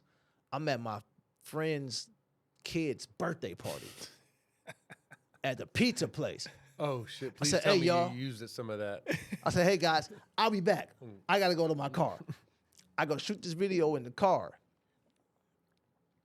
20 minutes later, I get an email from NBC Sports like, hey, we want you to come on our broadcast, the TV Bro. broadcast, and just be a guest. It was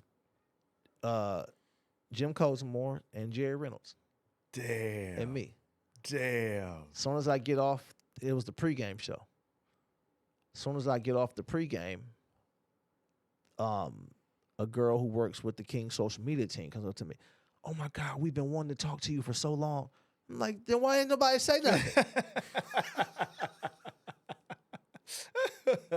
So I talked to her, and that I kind of just started to get, just kind of started rolling from there.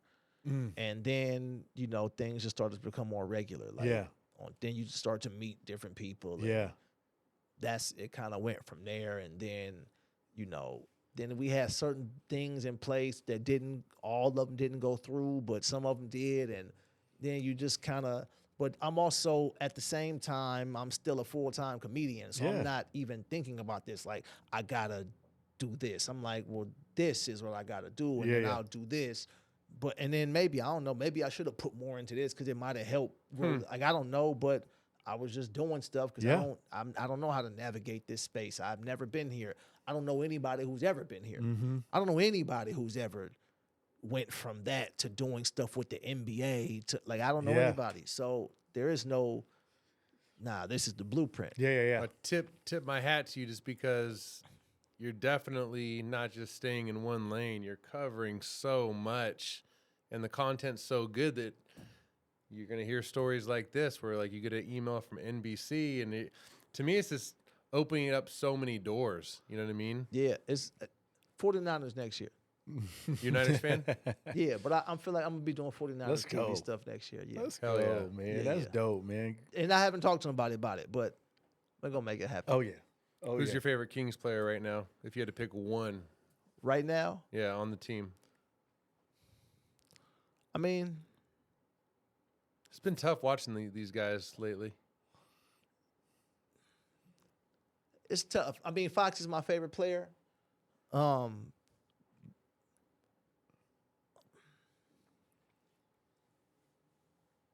trying to give like a thought out answer when I I can tell. because when you say it's been tough watching them, it's like they've had injuries Yeah.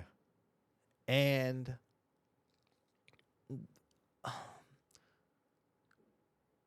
a lot of teams made moves and we didn't make a lot of moves. And then, it's like when you have like a unexpected year, that next year is always tough. It is. It is. And it's like last year they were the 3 seed yeah. and going to the playoffs. The Western Conference was different last year compared to this year. This year, the Western Conference is bananas. So there's that, because we actually had like very similar records to end up a 3rd seed last year, where right now we're an 8th seed. So we have to look into that. Yeah. But That's what I'm saying. It's like, but no, keep going. But the reason it's been so difficult to watch these guys is Fox, for me, he's held to a different standard because he's been in the league now for like 8 years. So Fox is so talented and so good, but he's still, in my opinion, he's lacking something, and it could be a higher leadership role, but you shouldn't be up by 20, 25 points and losing the games that they're losing. That's number one. And you really shouldn't be giving away a ton of games to shitty ass teams that you have no business losing to. So that's my argument number one.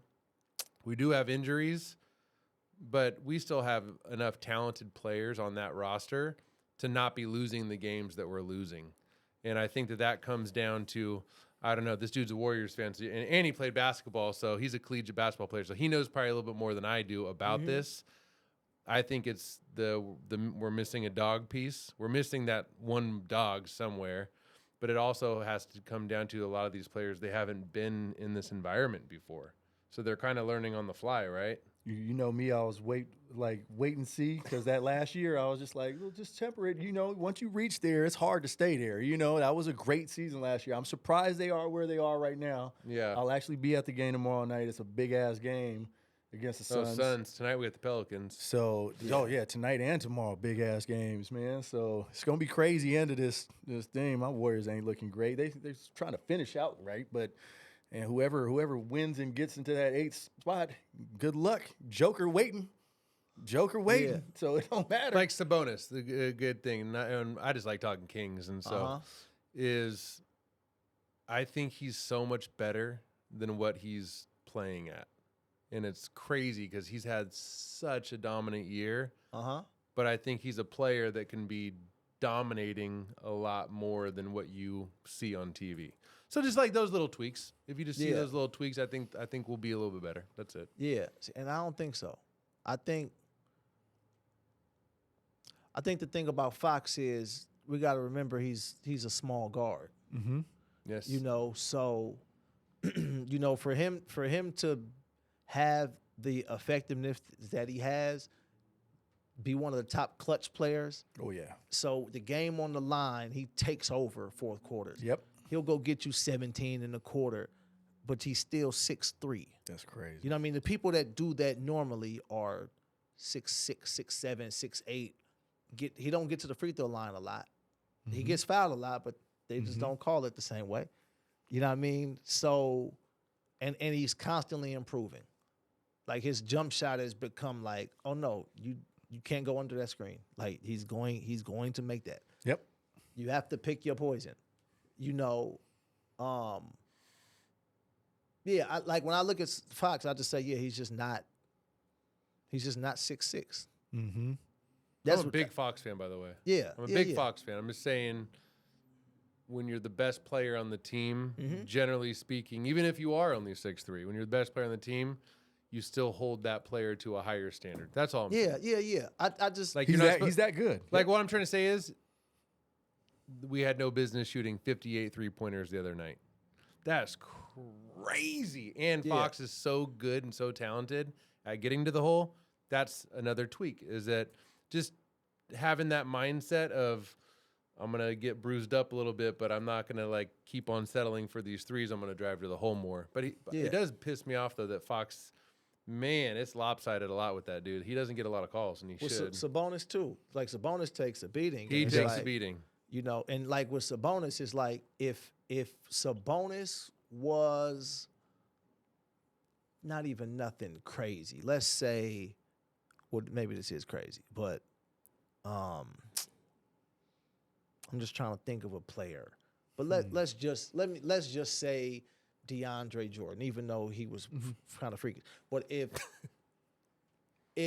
Sabonis was a DeAndre Jordan level athlete, he'd be the best player in the league. Oh, he would. 100%. You know, Sabonis' shortcoming is finishing around the like over the basket.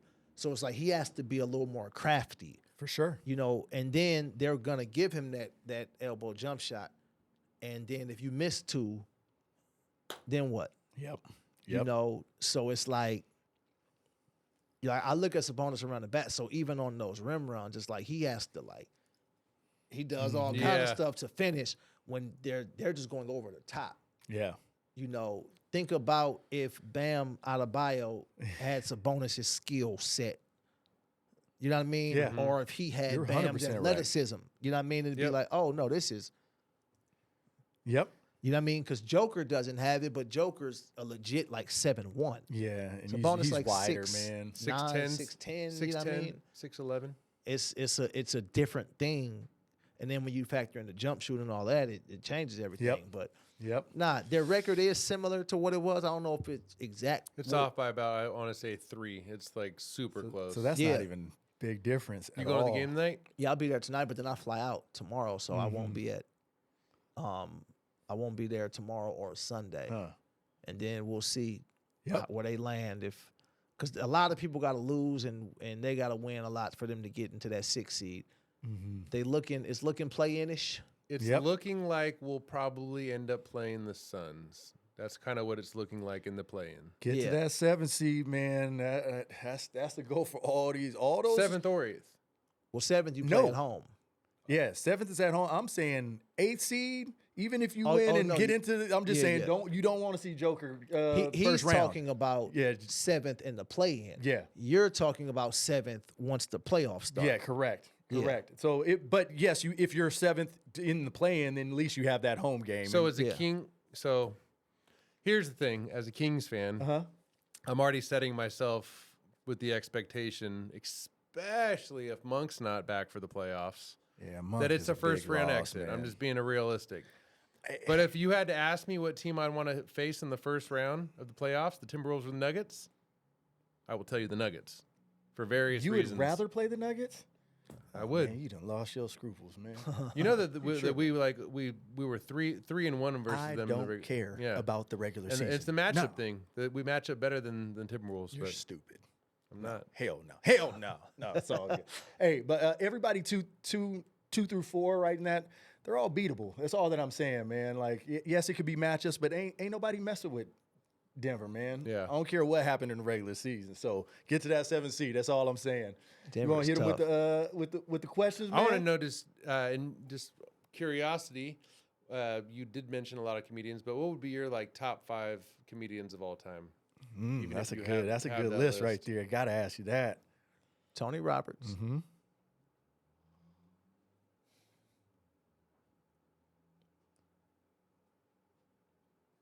Definitely in no order, by the way. Yeah. Ooh, that's a good one. You got him thinking. Chappelle. Mm-hmm. Yes, sir. Richard Pryor. Patrice O'Neal. Patrice in there. Let's go.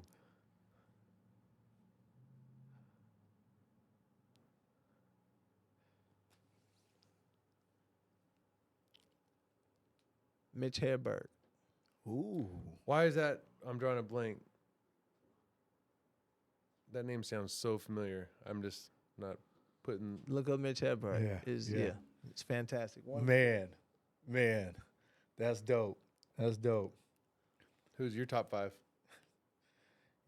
Shoot, I mean, I like a lot of the big ones. You know who I'm into? What's his name? Al Sadiq? Is that Ali his name? Sadiq. Ali Sadiq. Yeah. Is Mitch Hedberg still alive? No. That's what. Okay. Ali That's what you remember his funeral? Hey, That's what it was. You're talking about the dead one. wow. Man. Okay. No, that's good. That's good. We always ask a few of the questions just to get an idea of where you're at. So you just did a list with comedians. What's your top 5 artists, musical artists of all time? Prince. Mm-hmm. Hell yeah. Love Prince. Stevie Wonder. Let's go.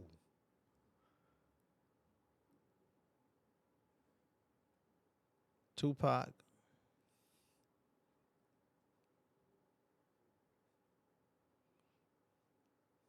Nas, Mm-hmm. and Marvin Gaye. Man, that is a dope ass Powerful list list right there. That's a dope ass list. Wait, why didn't you do your top 5 comedians? You just like, I mean, I like all the I watch a lot of people, so I don't know if I could even rank them. Go ahead.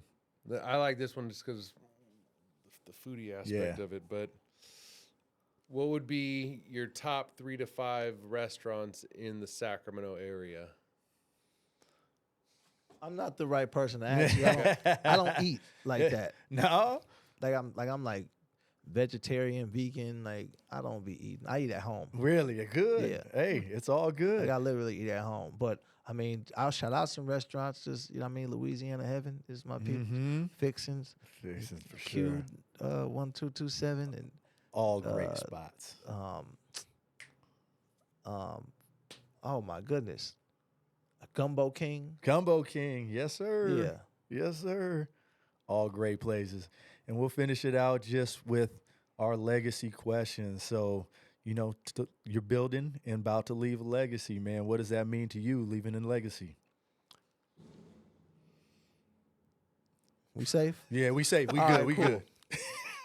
I mean, but leaving a legacy, man, is just like I look at it like when the things you've done or said precede you.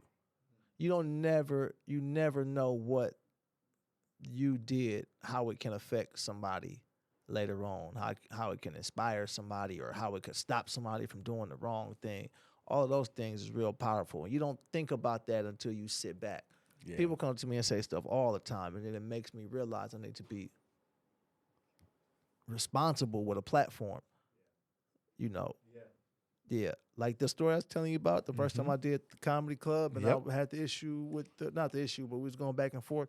What kept playing in my head was me watching the Kings of Comedy, and on the DVD they had the bonus features. Uh-huh.